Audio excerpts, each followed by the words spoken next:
With the handy Testo 270, you can determine the quality of frying oil quickly and reliably, directly on site and without any consumable materials.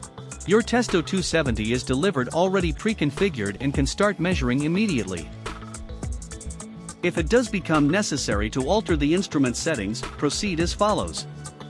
Hold down the hold key while the instrument is switched off, and briefly press the on key at the same time.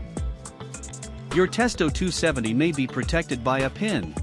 X-Works. These are the last 2 digits of the serial number. You'll find these on the rear of the measuring instrument.